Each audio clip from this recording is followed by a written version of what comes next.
Today I'm joined by Daniel Garcia and Phillip Chance, managing partners at Precision Security Consulting. With consulting involvement on more than 300 secure facility projects, they've guided defense and IC teams through the design, construction, and accreditation of ICD 705 compliant SCIF and SAP-F environments. Gentlemen, thank you for joining us. Hey, thanks for having us. Happy to be here.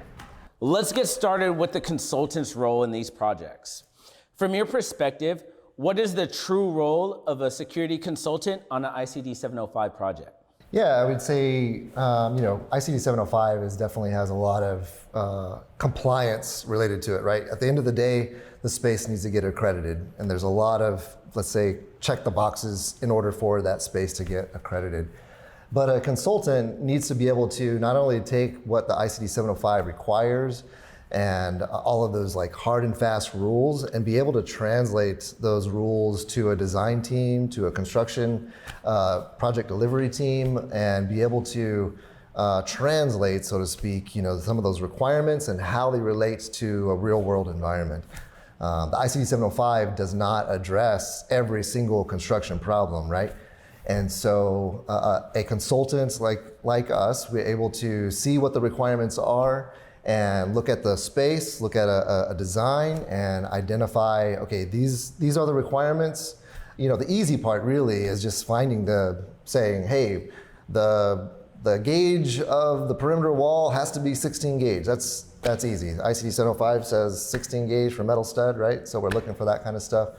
But also a role of a consultant is identifying vulnerabilities. And so that's something that we're looking for. We want to identify, are there acoustic vulnerabilities that need to be mitigated? And sometimes, just the construction scenario or the real physical space, there's some of those things that if you don't have the experience of what you're looking for, it can be hard to catch. And so consulting, again, we're looking for those kind of things and bringing that to the attention of the project delivery team, where we can collaborate and identify how we can best mitigate those kind of things. And so, so it's not just purely checking the box, but we want to make sure that the space, it is checking the boxes, but it also performing as it needs to perform, right? We recognize we're truly protecting people, we're protecting information, and so the space doesn't need to just have check boxes. It actually needs to protect that information and those people, right? And so we want to make sure that the space is doing that, that it's performing as designed. Right. In terms of life cycle, when does a security consultant like yourself provide the greatest impact to ICD 705 project?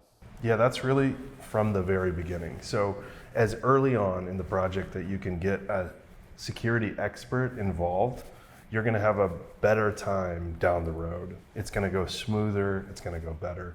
There's so many requirements that you want developed. We ask about 50 questions right at the beginning. And if we're asking those 50 questions, say, when you're almost done designing or you're in construction, the answers to those questions are going to have potentially huge implications and impacts to the project that could derail schedule, cost, and performance, and ultimately accreditation. And so getting the right team together early on, getting security involved right at the onset is key. Got it. So you both spend significant time reviewing plans and specifications before construction even begins. When reviewing architectural and engineering drawings, what are the most critical areas you focus on to prevent downstream accreditation issues? Yeah, I would say, like I said earlier, the easy give-me's are the ICD 705 basics, right? We're going to be looking for those kind of things, making sure the design has those, and that there are notes that could be easily translated or understood by the construction teams. What we don't want to happen is something to be vague or ambiguous, where once it goes into construction, where the installers are having to come up with their own solutions, right? Because that could end up, especially if they don't have experience with, especially acoustic and RF, there's some critical areas there in how these materials, how the assemblies are put together, right? That if you don't do layers right, you don't do overlaps, what have you, mitigations may not work as designed, or vulnerabilities could just be left vulnerable, right? Particularly acoustic and RF vulnerabilities. because there's certain things, just to give an example here, like, so the door installers, let's say we're using an acoustic door assembly. You have door installers that install that acoustic door assembly, right? Well, there's some steps that the framers also need to do, right? And so we want to make sure that there's notes that are in the framing, such as insulation and all this kind of stuff that gets incorporated into the design. And so we're looking for those things, because if you end up in construction and you didn't catch some of those things, and let's say the doors get tested and they don't perform well, that's going to be potentially big cost overrun, reworking, schedule delays. And so we're helping to avoid those things by, again, very early on, looking at the design, making sure that those things are addressed in the design. Got it. There's really 3 levels, and we look at all 3, and the top level is compliance with 705 and other requirements, and that's pretty basic and easy. And then the second one is a lot of time, and Daniel was talking about, it's the details of the performance to make sure that they're all there so that it performs well. The acoustics, the tempest mitigations. And then the third level really is the unique experiences that we bring to the table. When we're looking at the design, we can see this stairwell is going to cause some issues. When this perimeter meets this substrate or something, we're going to have to pay more attention. We need more details here. Right. And those are really getting down into that third layer. All of those are valuable, but that third layer is really where we can begin saving you some time and headache and some cost down the road as well. Gotcha.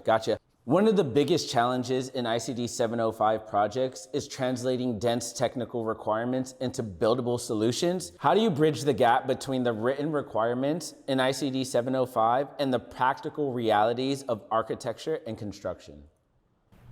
Yeah, I would say 2 main components there. One, because of our experience, we've seen a ton of different projects, right? Different environments that these projects were in. We've done modular SCIFs, we've done containers, we've done ground up construction, multi-site facilities. So yeah, all of that experience combined helps us to identify solutions to current problems, right? So we're relying on those past experiences to help us, navigate some of the problems that construction teams would face and bring that experience to bear on our projects. The other component I would say is understanding some of the technical nuances associated with how does sound flank, and how do radio frequencies, how do those propagate in a space, So just understanding some of the physics behind that kind of stuff, and identifying, again, when we're looking at a design, where are vulnerabilities potentially because of understanding, like I said, how those things work. Okay, this looks like this could potentially be a gap here, and we need to close that gap. We need to be able to identify a construction solution that would close that gap. And so, again, I would say experience, and then some of the science behind some of these things, and bringing that to bear on a project. In terms of your experience, what are some common design oversights that you have ran into that can potentially jeopardize the accreditation of the package later on, if not addressed early? A big one that I see is in the details. Typically, an architect isn't going to have the specific skill sets as an acoustician maybe, or a Tempest expert. And in general, in construction, they usually leave a lot of interpretation up to a GC, an experienced GC. Right. But an experienced GC won't know some of the details and requirements in affecting the performance well. And so we see a lot of times not enough detail, particularly around corners where walls meet, and in the construction of the walls for acoustic and tempest mitigations as well is one big one that I see. Many teams don't appreciate how interconnected these systems are. From a consulting standpoint, how important is cross-discipline coordination between architects, engineers, security managers, and contractors in protecting the secure envelope? Yeah, a holistic approach is definitely necessary for these types of projects. ICD 705 requires a lot of security mitigations, right? And these are security mitigations that need to be applied to common construction means and methods. And so again, because there's so many integrations with drywall, so to speak, and concrete and paint and all these kind of things, these all need to at least have considerations for how certain materials are going to be applied, how they're going to be integrated with one another. Earlier, I made an example of, say, the door installers, right? The framers need to have an awareness of how they frame something and adding insulation and all that, and so the door installer just can't simply install a door. There are considerations that are going to overlap between the various trades. And again, having architects have those considerations for the design and understanding certain notes being on certain pages. Just because you have a note on one page, it may not be good enough to have it just on that one page. You may need to have that same note on several different disciplines of the different pages of a design set. So yeah, a holistic approach is very important for these projects. Great answer. Great answer. The emphasis on Tempest and layered mitigation strategies have grown significantly over the last 20 years. How has the increased focus on Tempest influenced how you advise project teams during the design development? Yeah, so for this one, really it's the same disciplines, but there's just more emphasis on understanding up front the risks and communicating that to the team. So more than ever, we're going to push and emphasize and re-emphasize the importance of Tempest and RF mitigations up front and throughout the project. And if there's any gaps that we see that haven't been addressed, sometimes those are policy inputs from the government. Sometimes they may be mitigation strategies that aren't clearly defined. We're going to push on those, and we're going to keep pushing on those until they get resolved. And then sometimes they don't get fully addressed, and we're just demonstrating what risk still remains for the project. I think from our perspective, we've seen a lot of RF requirements increase here as of late. It seems like it's a really sticky point in terms of design development. What are some of the most common misunderstandings or even confusions in terms of RF and Tempest that you guys are seeing as of late in terms of design development? I would say, I see this one quite often. It's a confusion between acoustic and RF, the language there. Sometimes I'll hear a stakeholder say, we have a requirement for STC 60. I'm like, are you sure it's STC 60? Right. In the ICD 705, the minimum is 45, 50 for amplified sound, right? A common RF requirement could be, say, 40 dB or 60 dB. Well, so those numbers sometimes get crossed, and that can be a harmless, slip of the tongue kind of a thing. But if those kind of numbers end up getting crossed in, contract agreements, then there could be some things that need to be walked back, right? So we're trying to bring some clarification to those things. Another one I would say, some of the policy that's related here would be having a CTTA involvement in these projects. A lot of project teams either just not knowing the process or just trying to skip past parts of this process for sake of trying to get the schedule moving along. They don't get the right stakeholders involved in the project early enough. And so a lot of times project delivery teams don't know what their RF requirements are because they haven't started asking the right questions. Again, how we answered earlier, having a security consultant involved early helps project delivery teams because we're pushing some of that, saying, hey, have you talked to your AO? Do we have the CTTAs, the Certified Tempest Technical Authority, their TCR, their Tempest Countermeasures Review? Therefore, we know what their requirements are because we want that process to be working itself out. Again, a lot of people just have a misunderstanding about that process and don't have the right stakeholders involved, or they're not pressing on those buttons some of the times. And so, or those buttons get pushed very late in the project, and again, that can cause schedule delays on the design side, on the construction side, can cause material cost increases, because they didn't plan for certain things. And so again, the misunderstanding is just not not knowing the process and not knowing what stakeholders they need to have involved, because ICD 705 requires those stakeholders to be involved in their projects. Right. Even when the requirements are fully understood, implementation has to fit within real-world constraints.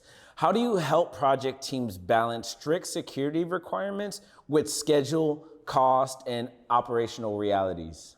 It starts with experience. So understanding what their mission is, what their requirements are, and then what is the most cost-effective way to achieve those requirements.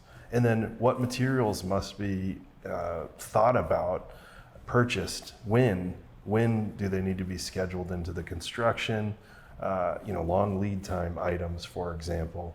And then which one of those items are really costly, so that they're kind of understanding how this affects their budget, how this may affect their schedule, right? And then also how to accomplish it in general. And so just extrapolating their mission needs against ICD 705 and other policy requirements. And then the outputs are, here's the things you need to do and know about now, so you can build that into your project management lifecycle. Got it. At the end of the day, every project must successfully navigate accreditation.